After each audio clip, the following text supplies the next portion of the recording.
وبركاته.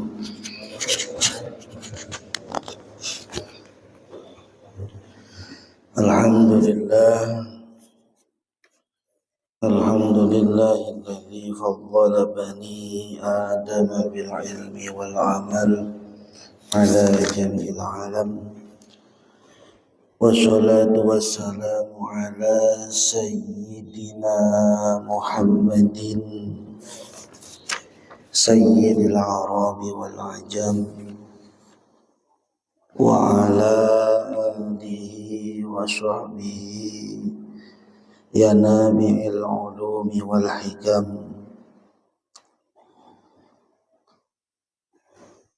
أما بعد فيا عباد الله أوصيكم ونفسي بتقوى الله فقد فاز المتقون.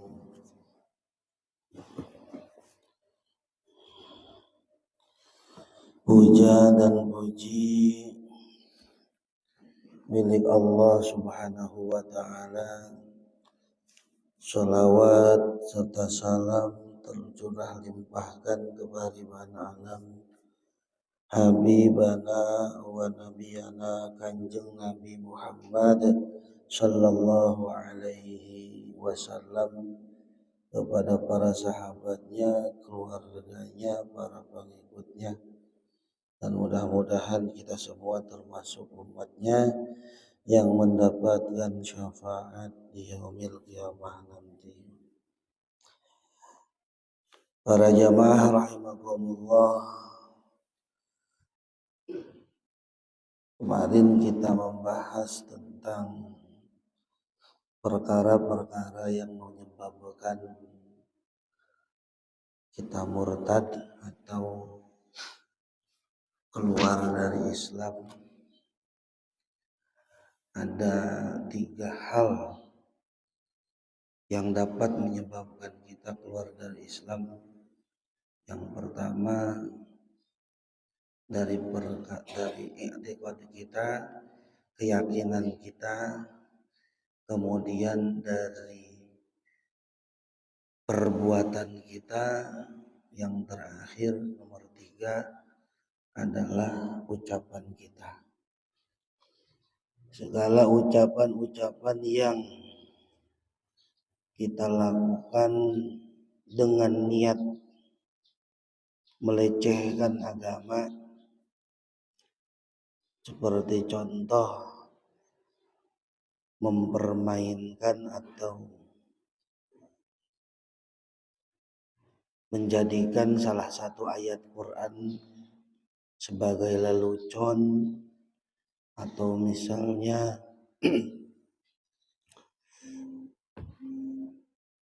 berucap kepada orang yang sudah jelas-jelas muslim, berucap atau mengatakan bahwa dia adalah kafir, memanggil hei kafir, hei munafik, hei musyrik, hei Yahudi. Ini perkara-perkara yang ucapan-ucapan yang menyebabkan kita keluar dari Islam. Lalu bagaimana caranya ketika kita sudah terlanjur dan memang nggak tahu bahwa perbuatan tersebut itu bisa menyebabkan kita keluar dari Islam? Maka dalam pasal selanjutnya, yajibu alaman waqa'at minhu riddatun al-'audu fawran ilal Islam bin nutqi bisyahadataini.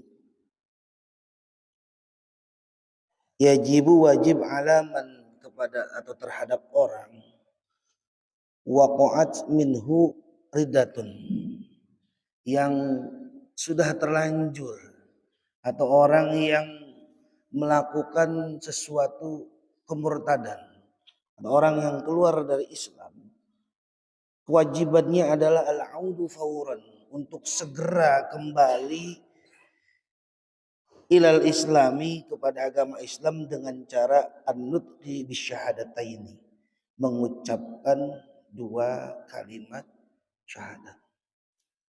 Ketika kita misalnya disengaja atau menyengaja mengucapkan sesuatu yang kemarin kita bahas, seperti contoh misalnya ini menjadi tren sekarang, Pak. Ya, ketika ada orang yang jelas-jelas muslim terus melakukan kegiatan-kegiatan muslim, dianggap syirik, dianggap kafir, dianggap khurafat dan lain sebagainya. Nah, ini perkataan tersebut akan kembali kepada kita yang mengatakannya. Orang jelas-jelas Islam, jelas-jelas tidak melakukan sesuatu yang keluar dari Islam. Walaupun orang itu maksiat, kita tidak ada hak untuk menjas orang itu sebagai kafir. Kalau jelas-jelas dia adalah seorang muslim. Sehingga ketika kita berucap seperti itu, yang pertama kali berarti kita kan melakukan kemurtadan itu, Pak. Atau kita membuat lelucon dari ayat-ayat Al-Quran. Contoh misalnya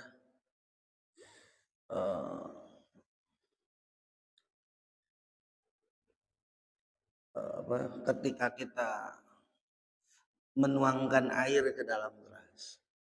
Pada ayat Quran itu ada bahasa waka'san dihaqo niku ya waka'san dihaqo sambil bercanda. Padahal itu kan ayat Quran, terus ya itu cerita tentang di surga. Nah, ini ketika terjadi hal-hal seperti itu dan dengan niat membuat guyonan, melecehkan dan merendahkan ayat Al-Quran, maka orang tersebut murtad. Dan ketika orang tersebut melakukan hal itu, yang pertama diwajibkan adalah al-audu fawran ilal Islam bin nutqi bi syahadataini. Segera kembali. Gak usah nunggu lama. Segera kembali. Detik itu juga kalau memang kita tidak ada niat untuk murtad. Kecuali kita jelas-jelas biasanya kalau keluar dari Islam ya, yang banyak sekarang di kalangan artis keluar dari Islam, murtad secara sengaja. Wa nutqu bi syahadataini, dengan mengucapkan dua kalimat syahadat, wa iqla'u amma waqa'at bihi riddatun wa yajibu alaihi an-nadamu.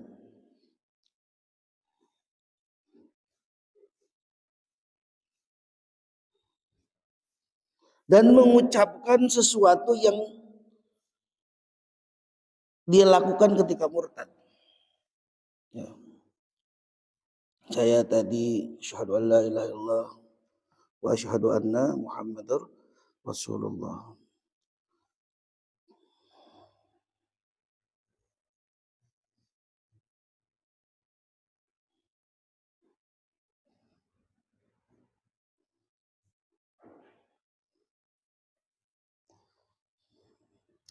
Wa yajibu alaihi nadamu, dan wajib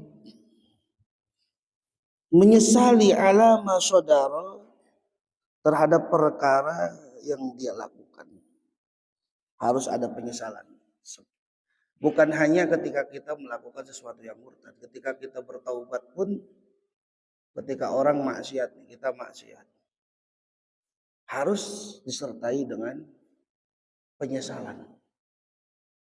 Maksiat itu berjanji pertama meminta ampunan kepada Allah kalau sifatnya maksiat,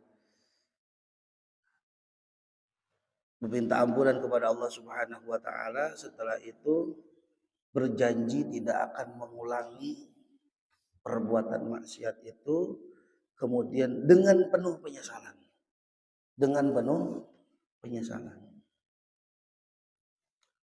Begitupun ketika kita keluar dari Islam atau murtad, selain daripada kita mengucapkan dua kalimat syahadat, kita pun diwajibkan an-nadamu ala ma sadara minhu, menyesali atas segala perbuatan yang kita lakukan, wal azmu ala ala alla ya'uda limithlihi, dan berjanji tidak akan mengulangi perkara tersebut. Kemudian beda kalau murtad nih. Apa yang harus dilakukan selain itu? Wa qada'u ma fatahu min wajibati syar'i fi tilkal muddah. Mengqadai segala sesuatu atau ibadah-ibadah wajib yang dia tinggalkan ketika dia murtad. Mengqadai ibadah-ibadah wajib yang dia lakukan ketika dia murtad. Contoh misalnya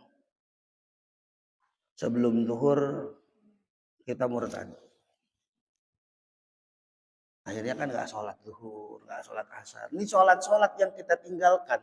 Selama kita belum mengucapkan 2 kalimat syahadat, maka sholat yang kita tinggalkan itu wajib hukumnya kita qadha.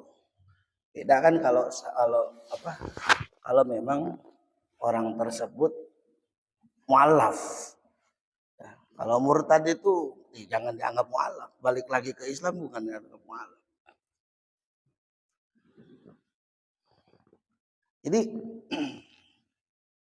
mengucapkan 2 kalimat syahadat, kemudian menyesali dan berjanji tidak akan mengulangi dan mengodoi ibadah-ibadah wajib yang dia tinggalkan. Baik itu ibadah sholatnya ataupun puasanya. Selain daripada itu, fa'illam yatub wajabat istitabatuhu wala yaqbalu minhu illal Islam. Dan ketika dia tidak mau bertobat, tidak mau dipaksa oleh kita, kamu harus syahadat karena perbuatanmu ini murtad. Kalau dia tidak mau melakukan hal tersebut, kita harus memaksanya. Wajabat istitabatuhu, untuk bertobat, wala yaqbalu minhu illal Islam. Dan jangan pernah kita terima kecuali dia harus bertobat. Wa illa awil qatlu, atau bunuh aja gitu kan. Ini jangan terlalu dianggap serius ini. Nah, ya ini kita berada di negara yang berasaskan Pancasila. Jadi bukan berarti tidak Islami. Bukan. Ketika berasaskan Pancasila bukan berarti tidak Islami.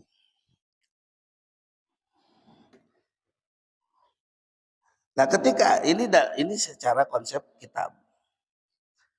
Akan tetapi kan ada nanti di depan itu ada yang namanya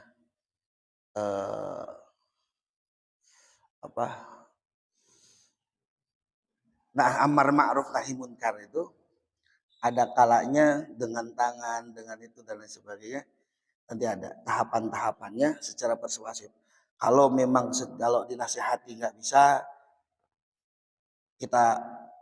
kalau kita suruh tidak mau, kemudian nasihatin nggak kena juga, diancam nggak kena juga, laporin. Kalau menurut Syekh Alawi di dalam kitab ya Allah Risalatul Mu'awanah itu ada. Dalam kitab Risalatul Mu'awanah tahapan-tahapan amar ma'ruf nahi munkar. Jadi nggak boleh kita langsung amar ma'ruf, misalnya ada lokalisasi ya. Ada lokalisasi kita datengin, kita bakar, nggak boleh seperti itu. Atau misalnya ada orang yang lagi minum minuman, ada yang lagi mabok, atau misalnya orang yang lagi zina, orang yang lagi judi, nggak boleh kita langsung pukulin sama kita, nggak bisa.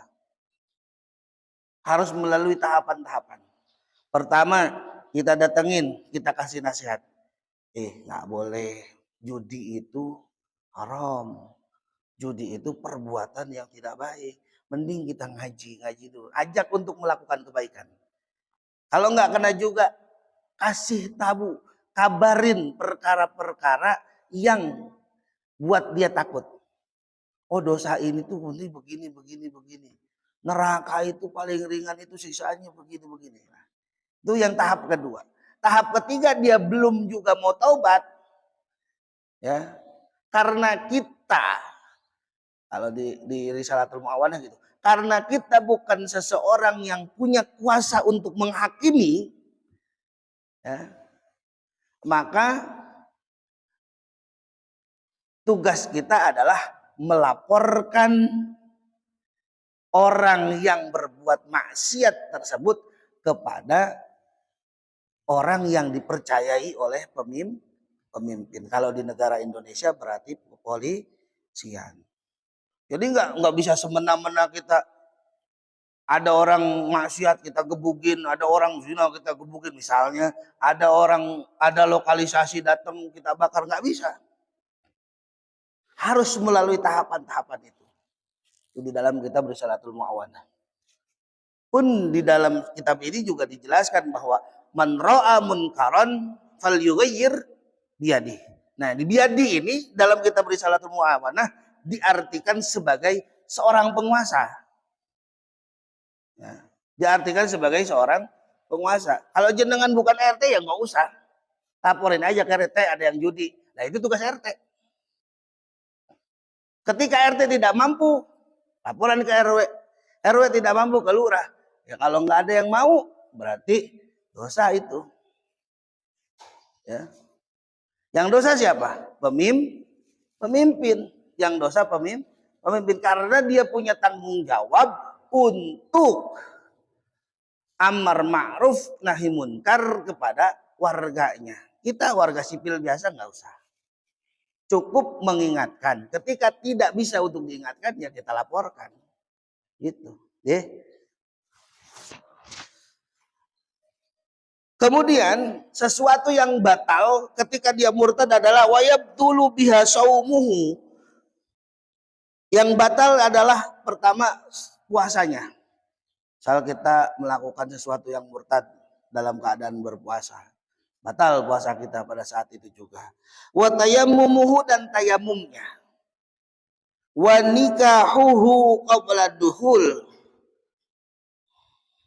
Dan nikahnya batal sebelum, kalau misalnya orang itu belum diduhul. Ngerti diduhul nggak?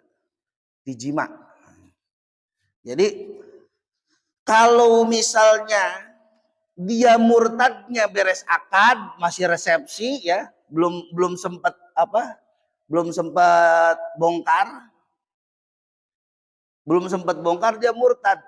Ketika itu juga pernikahannya batal. Bagaimana kalau tidak? Kalau sudah didukhul. Wa kadza ba'dahu batal juga, tapi illam ya'ud ilal Islam fil iddah. Batal nikahnya ketika dia melakukan sesuatu yang murtad dan sudah berjima, tapi batalnya tidak langsung. Illam ya'ud ilal Islam fil iddati. Kalau dia belum taubat, kalau dia belum syahadat lagi, belum kembali lagi pada Islam sebelum habis masa iddah. Berarti 3 bulanan ya. Nah, dalam jarak 3 bulan dia belum syahadat lagi, batal nikahnya. Berarti zina hukumnya ketika tetap memaksakan. Wala yasihu aqdun nikahu, wala yasihu aqdu nikahi, dan tidak sah akad nikahnya. Jadi orang yang contoh sekarang kan lagi tren nih pernikahan beda agama. Saya kurang sepakat hal seperti itu. Bicara cinta, ya. Wah, tapi kan kita saling mencintai, tidak bisa seperti itu. Nikah itu adalah ibadah. Nikah itu adalah ibadah. Jangan mencampurkan sesuatu yang munkar dengan yang kemungkaran dengan ibadah dengan kemungkaran. Nikah adalah ibadah. Kemudian nikah beda agama adalah suatu kemungkaran. Sehingga itu tidak dibenarkan atas dasar apapun. Oh, ini dulu kan ada. Zaman Kanjeng Nabi itu boleh ahli kitab Kitabiah menikah dengan orang muslim. Itu dulu ketika Injil belum berubah. Orang-orang yang berada pada masa-masa sebelum terutusnya Kanjeng Nabi dan masih memeluk agama sebelum agama masih mengikuti ajaran Nabi Allah Isa alaihi salam. Tapi hari ini sudah berbeda. Sudah tidak bisa dianggap lagi kitabiah ketika mereka beragama Yahudi ataupun Nasrani. Karena kitabnya sudah berubah. Kalau kan sekarang itu ada perjanjian lama, ada perjanjian baru. Tidak dibenarkan. Ini ada beberapa kalangan ustadz yang melegalkan hal-hal seperti itu. Katanya boleh nikah beda agama dengan syarat ahli kitab. Ahli kitab Injil maksudnya. Injil yang mana? Injil yang sekarang? Bukan. Injil yang lama. Sebelum dirubah oleh Yohanes, Lukas, Matius ya. Itu perjanjian baru, yang sekarang itu yang perjanjian baru kalau menurut teman-teman kita, saudara-saudara kita di agama Kristen. Wa tahrumu dzabihatuhu, dan haram hewan sembelihannya. Nah, ini paling penting. Hewan sembelihan orang yang bukan muslim itu diharamkan. Karena bagi kita orang muslim ketika mau menyembelih salah satunya harus muslim. Walau ahli maksiat ya jadi masalah walaupun. Tapi kalau ahli maksiat makruh lah gitu ya. Wala yarithu, dan tidak berhak mendapatkan waris. Wala yurathu, tidak bisa mewaris dan tidak bisa diwaris. Misalnya dia orang kaya, anaknya orang kaya. Kemudian suatu hari dia murtad, orang tuanya meninggal. Nah, berarti udah putus tuh. Walaupun dia anak kandungnya. Ketika dia murtad, putus. Tidak boleh mendapatkan warisan dari bapaknya. Begitupun sebaliknya. Bapaknya orang kaya. Sebelum dia meninggal, dia keluar dari Islam. Hartanya ini tidak bisa diwariskan kepada anaknya. Wala yusalli alaihi, dan tidak boleh disolatkan. Wala yusalu, dan tidak boleh dimandikan. Wala yukfanu, dan tidak boleh dikafani. Wala yudfanu, dan tidak boleh dikubur. Ya, tidak boleh dimandikan, tidak boleh dikafani, tidak boleh dikubur, tidak boleh disolatkan, tidak bisa mewaris, tidak bisa diwaris. Bahkan di sini ada keterangan mengatakan aila yajibu dabnu aslan kal harbi, seperti kafir harbi, fayajuzu igra'an al kilab. Kalau bisa, kalau boleh ya, bahkan boleh ya dikasihkan kepada jasadnya, udah kasih ke anjing gitu. Kalau meninggal dunia, orang yang murtad ya, orang yang murtad. Sekali lagi orang yang murtad, bukan orang yang terlahir tidak dalam keadaan Islam. Kalau orang yang terlahir dalam keadaan dalam tidak Islam, dia itu adalah kafir yang berhak kita lindungi, yang punya hak sama seperti orang muslim. Bahkan ketika kita menzolimi ya kita dosa. Ini kalau orang murtad itu hukumnya seperti kal harbi, seperti kafir harbi. Seperti seorang kafir yang memerangi kita umat Islam. Orang yang murtad itu. Maka tidak punya kewajiban kita untuk mensolatinya, untuk memandikannya, untuk mengkafankannya. dan untuk menguburkannya. Bahkan di dalam syarahnya dikatakan kalau memang mau, kalau memang diperbolehkan kasihin makan anjing, kayak dagingnya kasihin ke anjing. Saking gedegnya ya, saking nggak beresnya orang yang keluar dari Islam. Kenapa? Wong udah dikasih hidayah sama Allah kok keluar. Bagaimana tadi kan orang yang sudah keluar dari Islam, meninggal dunia, tidak boleh mewariskan.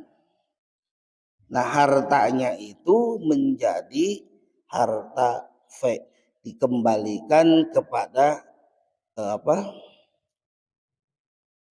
orang yang kalau dulu dikembalikan kepada qadhi lah ya, kepada hakim hartanya tersebut untuk dibagikan ya seperti menolong orang muslim dan lain sebagainya.